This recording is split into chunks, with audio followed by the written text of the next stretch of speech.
وہ मिसाइल जिसे दुनिया की कोई भी ताकत रोक नहीं सकती, आज उसने यूक्रेन की ज़मीन को लर्जा दिया। अगर आप जानना चाहते हैं कि रूस यूक्रेन जंग अब किस मोड़ पर आ चुकी है और दुनिया का मुस्तकबिल क्या होगा, तो ये वीडियो आखिर तक ज़रूर देखें, क्योंकि जो मालूमात आपको आज मिलने जा रही हैं वो आपको कहीं और नहीं मिलेगी।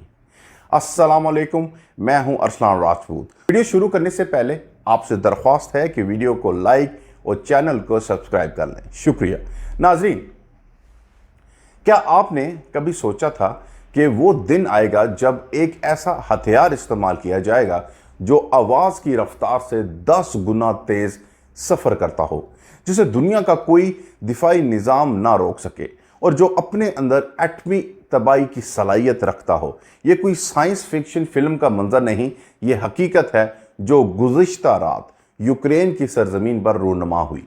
व्लादिमीर पुतिन ने अपना सबसे ख़तरनाक, सबसे मौलिक और सबसे नफसियाती तौर पर तबाहकुन हथियार ओरेशिक कैफ के इलाके में दाग दिया।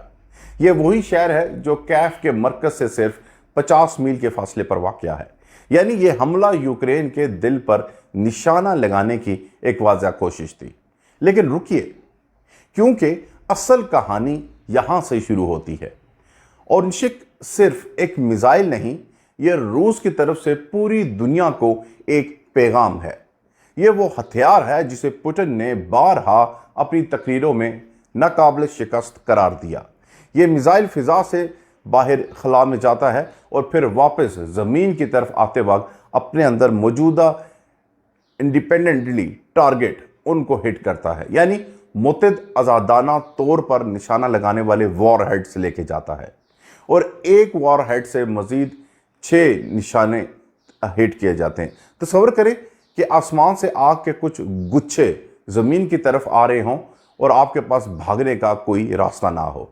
रूस का दावा है कि ये 6 वॉर हेड्स एटमी बम उठाने की सलाहियत भी रखते हैं, यानी ये सिर्फ रवायती हमला नहीं, ये एटमी जंग का दरवाज़ा खटखटाता है। अब आप सोच रहे होंगे कि पुतिन ने पहले भी ये मिसाइल इस्तेमाल किया था, तो इस बार क्या फ़र्क है? और यही वो सवाल है जो पूरी दुनिया के तज्ज़ियाकारों को परेशान कर रहा है। इससे पहले जब ये मिसाइल इस्तेमाल किया गया था तो उसमें डमी वॉर हेड्स थे, यानी खाली, बग़ैर बारूद के। वो हमले ज़्यादातर अलामती थे, एक सियासी पैगाम। मगर इस बार हमला यूक्रेन के दारुल-हुकूमत के क़ल्ब के करीब हुआ और नुकसान कुछ और ही दस्तान सुना रहा है।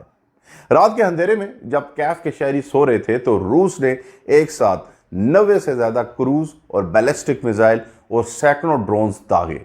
यह हमला इतना वसी था कि कैफ के मिसाइल और उनके अलावा जो कभी आलमी चैंपियन भी रहे थे उनको इंतहाई मुश्किल वक्त देखना पड़ा। उन्होंने भी ऐलान किया कि शहर का हर ज़िला इस हमले से मुतासिर हुआ। ये जुमला सुनते ही ज़हन में सवाल आता है कि क्या रूस ने अपनी हिकमत अमली बदल ली? क्या अब वो सिर्फ फ़ौजी अहदाफ पर नहीं बल्कि यूक्रेन के शहरियों पे हमला कर रहा है? जो मकामात उस रात तबाह हुए वो महज इमारतें नहीं थीं, वो यूक्रेनी शनाख्त की अलामतें थीं। आज़ादी चौक, जिसे मैदान कहा जाता है, जो यूक्रेन की मज़ामत और अवामी ताकत की सबसे बड़ी अलामत समझा जाता है, वहाँ वाक़या कौमी डॉक सेंटर का मरकज़ी दफ्तर तबाह हुआ। इसके साथ साथ अब आते हैं उस सवाल की तरफ जो शायद आपके ज़हन में हो, आखिर पुतिन ने यह कदम क्यों उठाया? एक तरफ रूस पर मगरबी दबाव बढ़ रहा है, यूरोप यूक्रेन को मजीद हथियार दे रहा है और अमेरिका की पॉलिसी भी कशीदगी का शिकार है, तो दूसरी तरफ रूसी फौज को ज़मीनी महाज पर मिले जुले नताइज मिल रहे हैं। ऐसे में पुतिन के लिए सबसे आसान हरबा यह है कि वो अपने सबसे ड्रोने हथियार को मैदान में लाए, ना सिर्फ यूक्रेन को डराने के लिए बल्कि अपने अंदरूनी मुल्क सामीन को यह पैगाम देने के लिए कि रूस ताकतवर है, रूस नाकाबिल शिकस्त है।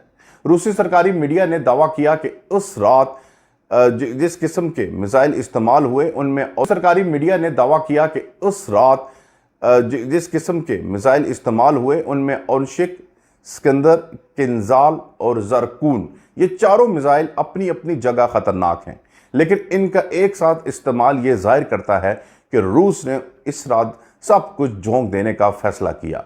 रूसी दावे के मुताबिक उन्होंने यूक्रेन के फौजी कमांड मराकज़ فضائی اڈوں اور دفاعی صنعتی تنصیبات کو نشانہ بنایا۔ یہاں ایک اور انتہائی اہم نقطہ ہے جسے اکثر نظر انداز کر دیا جاتا ہے۔ یوکرین نے اس سال کے شروع میں انکشاف کیا تھا کہ روس کے پاس اورنشک کے صرف 4 یونٹ ہیں۔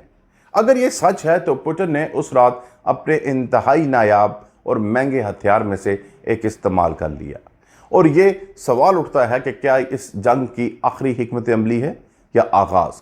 کیا روس اپنے ذخیرے تیزی سے ختم کر رہا ہے یا اس کے پاس ابھی اور بھی بہت کچھ ہے؟ ناظرین، دنیا بھر کے دفاعی ماہرین ایک ایسے ہتھیار کے خلاف دفاعی نظام بنانے کے لیے جو سوچ رہے ہیں جو آواز کی رفتار سے 10 گنا تیز ہو۔ موجودہ دور جدید فضائی دفاعی نظام، چاہے وہ امریکی پیٹریاٹ ہو، اسرائیلی آئرن ڈوم ہو یا یوکرین کا اپنا نظام، ان کے رد عمل کی رفتار اتنی نہیں کہ وہ اس میزائل کو روک سکیں۔ یعنی جب تک آپ کو پتہ چلتا ہے کہ میزائل آ رہا ہے، وہ اپنا نشانہ مار چکا ہوتا ہے۔ یہ صرف یوکرین کا مسئلہ نہیں، یہ مغرب کی پوری دفاعی سوچ پر سوالیہ نشان ہے۔ نیٹو کے رکن ممالک بھی یہ سوچ کر خوفزدہ ہیں کہ اگر یہ ہتھیار کبھی ان کی طرف موڑا گیا تو ان کا کیا ہوگا۔